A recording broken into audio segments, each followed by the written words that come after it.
Hello guys, வணக்கம். This is Anbuseelan. இன்னைக்கு நம்ம என்ன பார்க்க போகிறோம் அப்படின்னா, ஒரு ஸ்டாக் செலெக்ஷனுக்கு 5 விஷயங்கள் முக்கியமாக இருக்கிறது. அது என்னென்ன அப்படிங்கிறத என்டையராக இந்த வீடியோவில் பார்க்க போகிறோம்.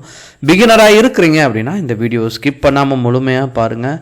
எஜுகேஷன் பர்பஸ்க்காக என்னுடைய டெலகிராம் குரூப், வாட்ஸ்அப் குரூப்பில் இணையனும் விருப்பம் உள்ளவங்க டிஸ்கிரிப்ஷன் பாக்ஸில் லிங்க் கொடுத்துருக்கேன். அந்த லிங்க்கை பயன்பெற்று கொள்ளலாம். இப்போ நம்ம வீடியோக்குள்ளே போகலாம். ஸோ வீடியோக்கு போகிறதுக்கு முன்னாடி ஒரு சின்ன விஷயம் ஷேர் பண்ணிக்கிறேன். சப்போஸ் நம்ம டிஸ்கிரிப்ஷனில் கொடுத்துருக்கிற டெலகிராம் லிங்க் ஒர்க் ஆகலை அப்படின்னா ஜேபிஏ தமிழ் ஷேர் மார்க்கெட் அப்படின்னு சொல்லிட்டு டெலகிராம் சர்ச் பாக்ஸில் சர்ச் பண்ணுங்கள். நியர்லி 4000 மெம்பர் இருப்பாங்க. அதுதான் நம்மளுடைய குரூப். சரிங்களா? ஃபர்ஸ்ட் விஷயம், மார்க்கெட் ஓப்பன் ஆகிறதுக்கு முன்னாடி முதல்ல நீங்கள் கவனிக்கக்கூடியது என்ன அப்படின்னா, கிஃப்ட் நிஃப்டியோட சார்ட். இதை என்ன பண்ணுங்கள் அப்படின்னா 5 மினிட்ஸோட டைம் ஃப்ரேம் எடுத்துக்கோங்க. ஏன் அப்படின்னா மார்னிங் உங்களுக்கு கொஞ்சம் நேரம் தான் ஓப்பன் ஆனது இருக்கும். இது என்ன ட்ரெண்டில் இருக்குது அப்படிங்கிறத ஒரு ட்ரேடுக்கு முன்னாடி நீங்கள் என்ன பண்ணணும் அப்படின்னா கட்டாயமாக பார்த்துக்கணும். சரிங்களா? ஸோ அது ரொம்ப முக்கியமானது. இந்த மாதிரி ஃப்ளாட்டாக இருக்கா, இல்லை அப் ட்ரெண்டாக இருக்கா, டவுன் ட்ரெண்டாக இருக்கா அப்படிங்கிறத பார்க்கணும். இது முதல் விஷயம்.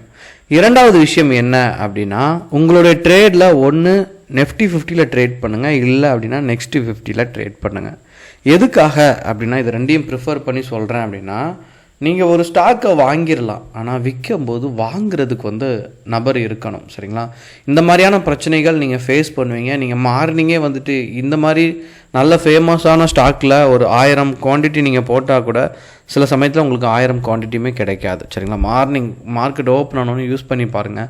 இந்த மாதிரியான இஷ்யூ வரும். அந்த ரீசனுக்காக சொல்கிறேன். மோரோவர் ஊர் பேர் தெரியாத கம்பெனியை காட்டிலும் நெஃப்டி 50லேயும் நெக்ஸ்ட் 50லையும் ட்ரேட் பண்ணுறது ரொம்ப நல்லது. சரிங்களா? இப்போ இதில் வந்த உடனே இது ரெண்டில் எது பர்சன்டேஜ் அதிகமாக இருக்குன்னு பாருங்கள். சரிங்களா? சரிவில் இருக்கிறதுனால கீழே இருக்கக்கூடிய ஸ்டாக்கில் தான் நம்ம ட்ரேட் பண்ணி ஆகணும். சரிங்களா? இப்போ மூணாவது முக்கியமான விஷயம் என்ன அப்படின்னா, நீங்கள் கைவசம் இருக்கக்கூடிய ஸ்டாக்கை பொறுத்த மட்டும் 2% கீழே இருக்கக்கூடிய ஸ்டாக்கை ப்ரிஃபர் பண்ணுங்கள். ஏன் அப்படின்னா 4%, 5% ஏறி இருக்க ஸ்டாக்கில் நீங்கள் ட்ரேட் எடுத்தீங்க அப்படின்னா அங்கே ஃப்ளக்சுவேஷன் இருக்காது. இப்போது எக்ஸாம்பிள் சொல்லணும் அப்படின்னா, என் கிளாஸில் படிக்கிற ஸ்டூடெண்ட்டுக்கு நான் சொல்லக்கூடிய விஷயம் இதுதான். நீங்கள் ஒரு 100 மீட்டர் ரேஸ் இருக்குது, அதை ஒருத்தர் ஃபாஸ்ட்டாக கம்ப்ளீட் பண்ணிட்டார் அப்படின்னா அடுத்தவர் என்ன பண்ணுவார், ரீச் ஆகிட்டார்னா கொஞ்சம் ரெஸ்ட் எடுப்பார். சரிங்களா? அதே மாதிரி தான் நேற்று ட்ரேட் எடுத்த எல்லாருமே கேப் அப்பில் ஓப்பன் ஆச்சுன்னா என்ன பண்ணுவாங்க அப்படின்னா செல் பண்ணுவாங்க.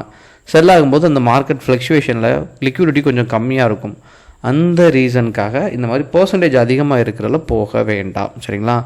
நாலாவது ரொம்ப முக்கியமான பாயிண்ட் என்ன அப்படின்னா, நீங்கள் வச்சிருக்கக்கூடிய ஸ்டாக் சரிங்களா மினிமம் 1000க்கு மேலே இருக்கிற மாதிரி பார்த்துக்குங்க. ஏன்னா இங்கே எல்லாருமே ரீட்டைல் ட்ரேடரை பொறுத்த மட்டும் கீழே வந்தோன்னு இப்படி பார்த்துட்டு எந்தெந்த ஸ்டாக்லாம் கம்மியான ரேட் இருக்கோ அதை எடுப்பாங்க.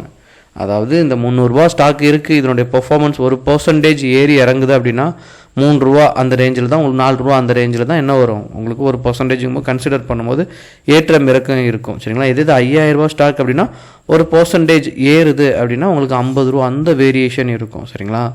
அதனால் நீங்கள் அதில் ப்ரிஃபர் பண்ணும்போது கொஞ்சம் நல்லாயிருக்கும். சரிங்களா? 1000 ரூபாய்க்கு மேலே இருக்க ஸ்டாக்கை ப்ரிஃபர் பண்ணுங்கள்.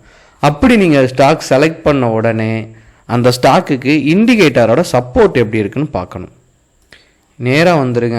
இப்போ விப்ரோவில் நீங்கள் ட்ரேட் எடுக்கிறீங்க, ஃபார் எக்ஸாம்பிள் சொல்கிறேன், டெக்னிக்கல் அனாலிசிஸ் எடுத்துட்டீங்க அப்படின்னா எல்லோரும் என்ன பண்ணுவாங்கன்னா ஒரே ஒரு இண்டிகேட்டரை வச்சு ட்ரேட் பண்ணுவாங்க.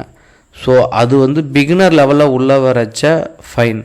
கொஞ்சம் அனுபவம் ஆயிடுச்சு அப்படின்னா நிறைய பேரோட ஒப்பீனியன் எப்போதுமே மேஜராக சக்ஸஸுக்கு இருக்கும். சரிங்களா? பியரிஷா, நியூட்ரலாக, புல்லிஷா அப்படிங்கிறத பார்க்கணும். இப்போது இந்த ஸ்டாக் பார்த்தீங்கன்னா சரிஞ்சிக்கிட்டு இருக்கக்கூடிய ஸ்டாக் தான், நெகட்டிவில் இருக்கக்கூடிய ஸ்டாக் தான். நீங்கள் இங்கே பார்த்துட்டீங்க அப்படின்னா ரெட் சைடு அது ஷோ ஆகிட்டு. சரிங்களா? நிறைய இண்டிகேட்டர் என்ன சொல்லுது அப்படின்னா பியரிஷ் அப்படின்னு தான் சொல்லுது. ஸோ கீழே இறங்குறதுக்கு தான் வாய்ப்பு அதிகமாக இருக்குன்னு இந்த இண்டிகேட்டரே உங்களுக்கு ஷோ பண்ணிடும். மேஜராக இண்டிகேட்டர் என்ன சொல்லுது அப்படின்னு தெரிஞ்சாலே நீங்கள் எந்த பக்கம் போகணுங்கிறத டிசைட் பண்ணிடலாம். அப்போ ஒரு ஸ்டாக் செலெக்ஷனை இந்த மாதிரி நீங்கள் செலக்ட் பண்ணும்போது நீங்கள் தப்பாக ட்ரேட் எடுத்தால் என்ன பிரச்சனை வராது அப்படின்னா பெரிய லாஸ் வராது.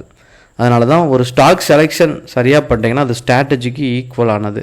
அதனால் யார் பேச்சும் கேட்காம உங்களுடைய எஃபர்ட்டை எல்லாத்தையும் தாண்டி தனித்துவமாக போடுங்க. டெக்னிக்கல் அனலைசிஸை மட்டும் பேஸ் பண்ணாமல் வைட் ரேஞ்சாக யோசிச்சிங்க அப்படின்னா you will become a good trader. ஓகேங்களா? Okay guys, thank you so much for வாட்சிங் this video. Tata, bye, see you.